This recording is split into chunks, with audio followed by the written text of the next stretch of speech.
And then what did you make of Sophie Cunningham's flagrant foul on JC towards the end? It was a flagrant foul.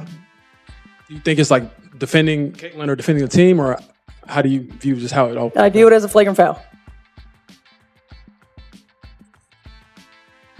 I'll ask about the game too. Yeah, well, I mean, you guys came for basketball. Yeah, Let's talk about basketball. Yeah. Come on now. What do you think of just how you all were able to pull away in the second half, Caitlin, in particular? We're going to the Commissioner Cup Championship. Let's That's go! pretty exciting. Y'all want to talk about that? Let's talk about The WNBA doesn't deserve Caitlin Clark, let's be real. She's the most talented and game-changing player women's basketball has ever had. She brought the league into the spotlight almost on her own. And how is she treated in return? The refs ignore it, while other players constantly hit her and play rough, game after game, like she's not even worth protecting.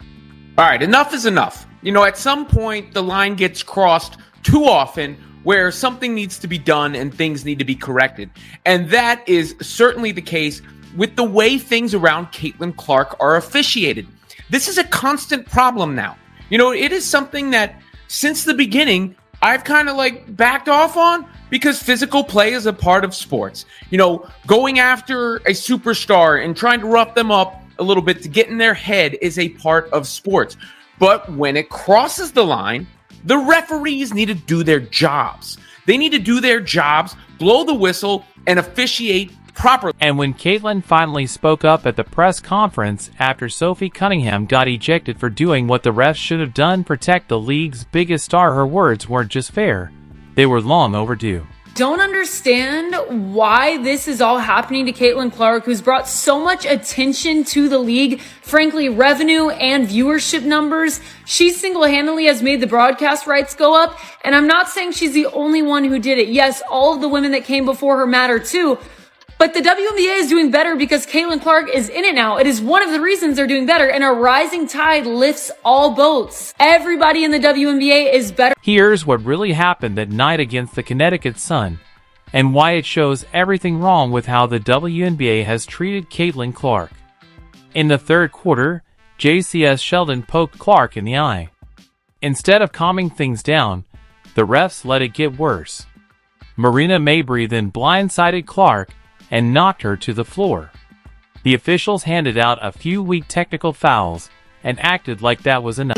Courtney, if somebody ever tackles you like that, nobody would ever tackle me like that. They would play with Bridget like that, and then we would have to like take it up there. Okay. You see what I'm saying? But I'm just saying that. Nobody would ever tell me like if that ever happened, you better crash out behind me, because I'm crashing out behind you. We can share the same jail cell.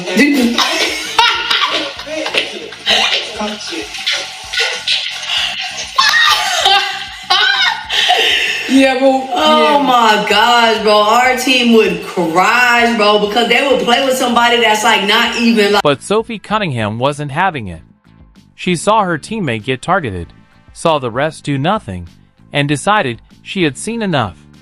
With under a minute left in the game, Cunningham stopped Sheldon on a fast break by wrapping her up and taking her to the ground, a clear message: if the WNBA won't protect Caitlin Clark, her teammates will.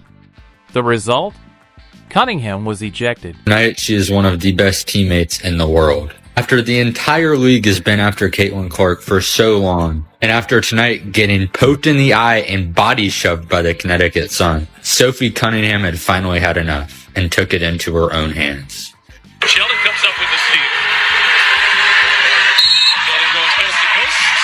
And here we've got another. The one player who finally stood up for the league's biggest star got kicked out for doing something that should have never been necessary in the first place. Are we serious right now? Let's talk about how ridiculous this is. Caitlin Clark has completely changed the WNBA, bringing in millions of new fans, skyrocketing TV ratings, and making the league more relevant than ever in its 27-year history. And how does the WNBA repay the generational talent who's basically printing money for them? WNBA is not a vertical league. Their players can't jump over each other to score like the NBA. It's a horizontal chippy league. And you didn't watch the NBA for the last 10 to 12 years. It has always been physical and always been chippy. You get into a lot of collisions because there's no John Morant here. There's no Ant Edwards. They don't jump over. It's a horizontal physical league. And in Caitlin Clark now is like kerosene to the physicality flame. So you have physicality in this league, and now you get this flashy player, and they don't know how to officiate her, they don't know how to defend. They repay her by letting veteran players rough her up with no consequences, by letting referees ignore clear cheap shots, and by allowing an environment where Caitlin Clark has taken 17% of all flagrant fouls in the league, a number so absurd it feels like outright negligence. Who would have thought that lifting an entire professional sports league would lead to being punished for it? But that's exactly what's happened to Clark. She's breaking records, packing arenas that used to be half empty, and instead of being protected, she's been given a target on her back, and the refs act like they don't see it. Going on with the chip it is there, and what explanation were you given for the tech that you got? I'll take the official questions. There wasn't an explanation for the tech that she got. I think it was pretty obvious that stuff was brewing, right? When the officials don't get control of the ball game, when they allow that stuff to happen, and it's been happening all season long. All season long. It's not just this game. It's been happening all season long.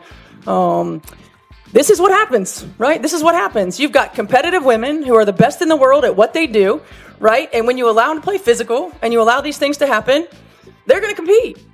And they're going to have their teammates' backs. It's exactly what you expect, right? Out of fierce competition. So I started talking to the officials in the first quarter, and we knew this was going to happen. You could tell it was going to happen. So they got to get control of it. They got to be better. If you're enjoying this, don't forget to subscribe. Finally, Caitlin Clark has a teammate who won't just stand by while she gets beat up on the court. Sophie Cunningham, who came to Indiana from Phoenix in a 14 trade, has quickly become Clark's unofficial bodyguard and official enforcer, and fans love her for it. Before the Connecticut game, Sophie had fewer than 400,000 followers on TikTok. Just days after standing up for Clark, she shot past 1.2 million. Her Instagram blew up too, gaining over 300,000 new followers, and her jersey sales soared. Why? Because fans finally saw someone who had Caitlin Clark's back. That's what real support looks like. Sophie saw the refs weren't protecting her teammate, and she stepped in to do it herself. Cunningham continues to be the WNBA's shining new star. She's Caitlin Clark's sidekick at this point. Of course, Sophie Cunningham, man, what a meteoric rise. All it took was a little bit of rough justice on the court, sticking up for Caitlin Clark after she was poked in the eye by J.C. Sheldon of the Connecticut Sun and then pushed to the ground by the Sun's Marina Mabry. Everybody got on board, and it was Sophie Cunningham mania happening around the country. Let's not sugarcoat it. WNBA referees have been a complete failure when it comes to protecting Caitlin Clark. The pattern is painfully clear, even to casual fans. Opposing players know they can get away with cheap shots because the refs almost always look the other way. The Connecticut Sun game proved it again. Sheldon pokes Clark in the eye, Mabry blindsides her and knocks her down. And what do the refs do? Hand out a couple of meaningless technicals, while the actual aggressors stay in the game. But when Sophie Cunningham steps in to finally send a message, she's ejected on the spot. The double standard is outrageous. Clark gets hit, shows a little emotion, and gets slapped with a tech. But the players actually fouling her? Barely punished. It's like the refs are using two completely different rule books depending on who's involved. The officiating in this league makes the NFL officials look good. That is crazy that entire sentence just rolled out of my mouth. Because the NFL officials are so bad that a lot of people think the game is rigged or scripted. By the way, I've seen that about the WNBA as of late too. Like, are the officials trying to navigate games in certain directions? We got to remember, there's things like prop betting, and can we keep somebody? Hey, I put $2,000 over on Caitlin Clark not being able to score 25 points tonight. The payoff on that is 10. When the media tried to focus on the fights and ejections during the post-game press conference, Caitlin Clark had finally had enough. Her response, "You guys came for basketball. Let's talk about basketball, come on now. We're heading to the Commissioner's Cup Championship. That's pretty exciting.